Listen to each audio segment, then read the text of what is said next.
Nabi Sulaiman adalah putra Nabi Daud alaihissalam. Sejak usia muda sudah nampak kecerdasan dan kebijaksanaannya di bidang hukum. Jika seseorang tidak puas mendapat pengadilan dari Nabi Daud alaihissalam, maka mereka akan puas jika pengadilan itu dipimpin Nabi Sulaiman. Sesudah Nabi Daud meninggal dunia, Nabi Sulaiman diangkat sebagai penggantinya. Keistimewaan Nabi Sulaiman. Beberapa keistimewaan Nabi Sulaiman adalah bisa berbicara dengan binatang, menguasai jin dan setan, sedangkan angin menjadi kendaraan yang maju cepat. Perjalanannya dari pagi hingga sore hari sama dengan perjalanan 1 bulan bagi orang biasa. Pada suatu hari Nabi Sulaiman mengadakan apel besar bagi seluruh bala tentara, baik dari golongan jin, setan, binatang dan manusia. Diperintahkan semuanya berkumpul menghadap Nabi Sulaiman. Semua sudah hadir kecuali seekor burung bernama Hudhud. "Mengapa burung Hudhud terlambat datang?" kata Nabi Sulaiman. "Sungguh, jika tidak bisa memberi alasan yang jelas atas keterlambatannya ini, sebagai hukuman untuknya, saya akan menyembelih." Tak berapa lama kemudian burung itu datang dan bersujud di hadapan Nabi Sulaiman. Hampir saja burung itu terkena hukuman kalau tidak segera mengajukan alasan kenapa ia terlambat datang. "Ampunilah keterlambatan hamba ini, Tuanku," kata burung Hudhud. "Hamba memang terlambat, tetapi hamba membawa kabar yang amat penting. Di negeri Sabah hiduplah seorang ratu bernama Bilqis. Ia mempunyai singgasana yang agung. Kerajaannya luar biasa luasnya, dan rakyat hidup dengan makmur. Namun sayang mereka tidak menyembah kepada Allah. Mereka disesatkan setan sehingga mereka menyembah matahari. Ya, aku percaya dengan berita yang kau bawa itu," kata Nabi Sulaiman. "Akan tetapi aku akan menyelidiki kebenaran beritamu. Bawalah suratku untuk Ratu Bilqis. Kalau sudah diterima, sembunyilah kau di celah-celah jendela dan dengarkanlah apa yang akan dilakukan Ratu Bilqis." Burung Hudhud terbang lagi ke negeri Sabah. Ia menyerahkan surat Nabi Sulaiman kepada Ratu Bilqis, lalu bersembunyi di balik celah jendela. Ratu Bilqis membaca surat itu yang isinya, "Surat ini datang dari Sulaiman dengan menyebut nama Allah yang Maha Pemurah lagi Maha Penyayang. Janganlah kamu berlaku sombong terhadapku, dan datanglah kepadaku sebagai orang-orang yang berserah diri." Setelah membaca surat itu, Ratu Bilqis memanggil abdi dan penasehatnya untuk bermusyawarah. Ratu Bilqis tidak ingin terjadi peperangan yang hanya merusak keindahan istana dan merugikan rakyat.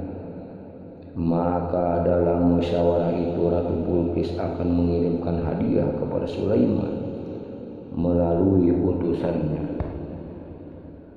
Berangkatlah utusan Ratu Bilqis ke Palestina dengan membawa berbagai hadiah yang mahal-mahal. Ketika mereka sampai di istana Sulaiman, mereka tercengang. Kerajaan Sabah tidak ada apa-apanya bila dibandingkan dengan kemegahan kerajaan Sulaiman. Ketika para utusan itu hendak menyerahkan hadiah, Nabi Sulaiman menolak. karena ia sudah mempunyai harta benda yang jauh lebih banyak daripada hadiah yang diberikan Ratu Bilqis.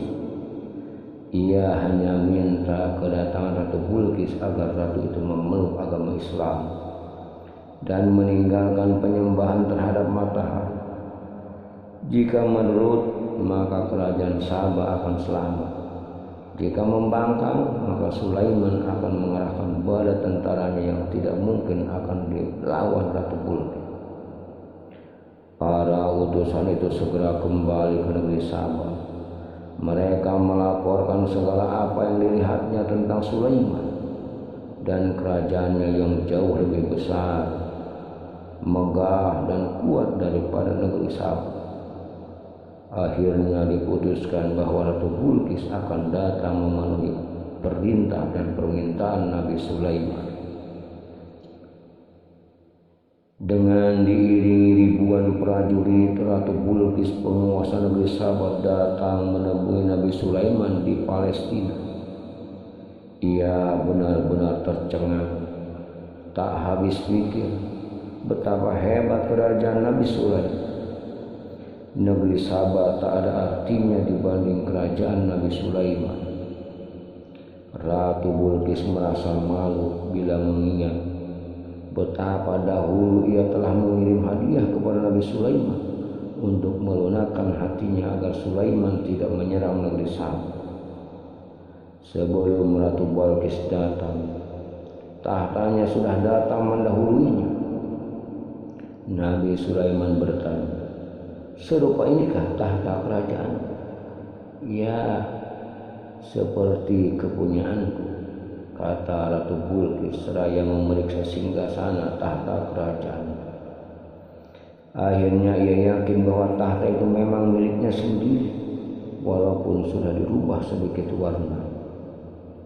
Kini bertambah yakinlah ia bahwa Sulaiman itu seorang nabi, seorang rasul utusan Allah yang dikarunia kekuasaan luar biasa besar, sehingga mampu memindahkan tahta kerajaannya dalam tempo singkat. Memang tahta itu milik Ratu Bilqis. Sulaiman telah dibantu anak buahnya bernama Asyir bin Barkia, yaitu seorang yang memiliki ilmu dan hikmah. Kemampuannya memindahkan tahta kerajaan Ratu Bilqis lebih cepat ketimbang kemampuan jin iblis yang menjanjikan tahta itu pindah sebelum Nabi Sulaiman berdiri dari tempat duduknya. Asyir bin Barkia mampu memindahkan tahta itu hanya dalam waktu satu kedipan mata. Berkata Ratu Bilqis, "Sesungguhnya saya telah mengetahui kekuasaan Allah dan kebenaran kenabianmu sebelumnya, yaitu tatkala datang burung hudhud membawa surat darimu. Sejak itu kami beriman. Yang menghalang-halangi kami untuk menyatakan keimanan kami adalah karena kami hidup di tengah-tengah kaum yang sudah mendalam kekufuran. Itulah yang membuat kami menyembunyikan keimanan kami hingga saat ini datang menghadap kepadamu." Nabi Sulaiman tersenyum lalu mempersilahkan Ratu Bilqis memasuki istananya. Lantai istana itu terbuat dari kaca tipis yang di bawahnya dialiri air. Ratu Bilqis mengira diajak masuk ke aliran sungai, maka ia menyingkapkan kainnya sehingga tampaklah betis kakinya. Nabi Sulaiman segera memberitahukan bahwa lantai itu terbuat dari kaca putih yang tipis. Ratu Bilqis tersipu malu, serta merta ia bersujud dan menyatakan keimanannya kepada Allah. "Ya Tuhanku, sesungguhnya aku telah berbuat zalim terhadap diriku dan aku berserah diri bersama Sulaiman kepada Allah, Tuhan semesta alam." Demikianlah akhirnya Ratu Bilqis menikah dengan Nabi Sulaiman dan hidup berbahagia hingga akhir hayatnya. Hampir tidak seorang pun yang mengetahui kematian Nabi Sulaiman, baik dari golongan jin maupun dari golongan manusia. Kematian Nabi Sulaiman baru diketahui setelah tongkat yang digunakannya bersandar rapuh dimakan raya dan beliau jatuh tersungkur ke lantai. Doa Nabi Sulaiman dikabulkan Allah, yaitu tidak ada seorang pun yang memiliki kerajaan besar kaya raya seperti kerajaan Nabi Sulaiman. Walaupun kaya raya dan berkuasa, Nabi Sulaiman tetap tunduk patuh kepada perintah Allah Subhanahu wa ta'ala. Menurut silsilah Nabi Ilyas adalah keturunan keempat dari Nabi Harun alaihissalam. Kaum Nabi Ilyas itu menyembah patung yang disebut Ba'ala. Nabi Ilyas mengajak kaumnya meninggalkan penyembahan terhadap berhala itu dan hanya menyembah kepada Allah saja.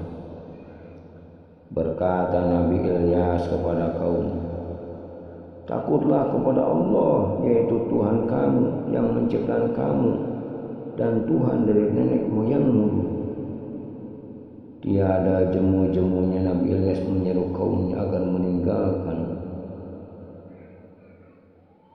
pengabdian penyembahan terhadap berhala. Namun mereka tetap membangkang dan mengejek. Mereka malah merencanakan hendak membunuh Nabi Ilyas. Allah tidak membiarkan hambanya yang soleh dan ikhlas beramal dianiaya oleh orang-orang kafir. Kaum durhaka itu diajak dengan datangnya musim kemarau panjang beberapa tahun lama. Tak ada air sama sekali. Tanaman dan ternak mati bergelimpangan. Air minum sangat sulit didapat, bahkan hampir habis sama sekali. Barulah mereka ingat kepada Nabi Ilyas. Mereka datang kepadanya dan mohon agar didoakan supaya hujan turun. Mereka berjanji bertaubat dan mengikuti ajaran Nabi Ilyas. Nabi Ilyas berdoa dan hujan turun dengan deras. Tanah pertanian kembali seperti semula. Suasana menjadi tentram kembali. Pada saat inilah mereka melupakan Nabi Ilyas. Mereka kembali menyembah berhala dan berbuat kedurhaka. Maka datanglah ajab Allah. Mereka ditimpa gempa bumi yang amat dahsyat sehingga mati bergelimpangan.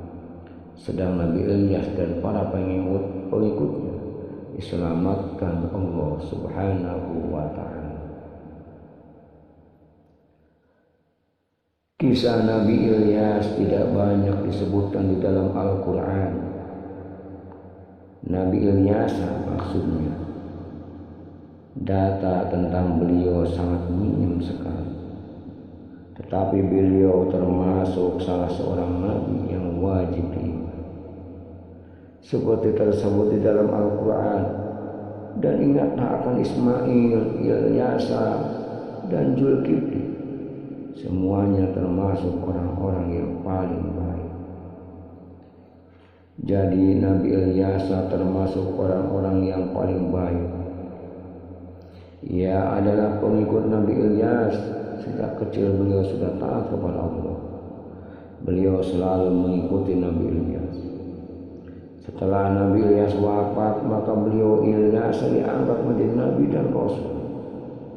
Pada masa Nabi Ilyas, penduduk Bani Israel hidup rukun, tentram dan makmur karena bertakwa dan berbakti kepada Allah. Setelah beberapa tahun kemudian Nabi Ilyas wafat. Kaum Bani Israel sangat sedih kehilangan beliau. Kini tak ada pembimbing lagi bagi mereka. Beberapa tahun setelah Nabi Ilyas wafat, kaum Bani Israel kembali menjadi ingkar. Pada saat itulah Allah mengutus Nabi Yunus alaihissalam. Nabi Yunus bin Matta termasuk orang yang soleh. Sejak sebelum diangkat menjadi Nabi dan Rasul, beliau itu memang seorang ahli ibadah yang tekun. Ia termasuk orang yang lurus, namun ada kelemahannya, yaitu mudah hilang harapan. Ia telah mengajak kaumnya menyembah Allah dan meninggalkan penyembahan terhadap berhala, meninggalkan kemaksiatan dan kedurhakaan. Namun di antara sekian banyak kaum itu hanya 2 orang yang mau mengikuti. 2 orang itu adalah Rubil dan Tanuh. Rubil seorang yang alim dan bijaksana, Tanuh seorang yang tenang dan sederhana. Nabi Yunus mengancam kaumnya bahwa jika dalam tempo 30 hari mereka tidak menginsya, tidak bertaubat kepada Allah, maka akan diturunkan siksa. Allah mencela batas waktu itu dan supaya ditambah 10 hari. Dengan demikian turunnya siksa itu menjadi 40 hari. Ia kembali kepada kaumnya untuk menyampaikan bahwa tenggang waktu bagi mereka ditambah 10 hari. Selepas itu mereka akan disiksa. Tetapi kaumnya tidak mau menggubrisnya. Mereka malah berani menunggu datangnya siksa itu. Nabi Yunus putus asa atas kebanggalan kaumnya itu. Ia pergi meninggalkan mereka. Setelah 40 hari tiba muncullah awan gelap di pagi hari. Bertambah siang mereka melihat cahaya merah seperti api hendak turun dari langit. Mereka ketakutan, berbondong-bondong mencari Nabi Yunus, tetapi tidak ketemu. Tak seorang pun mengetahui tempatnya. Lalu mereka bertobat dan menjalankan ajaran Nabi Yunus, maka siksa tak jadi diturunkan.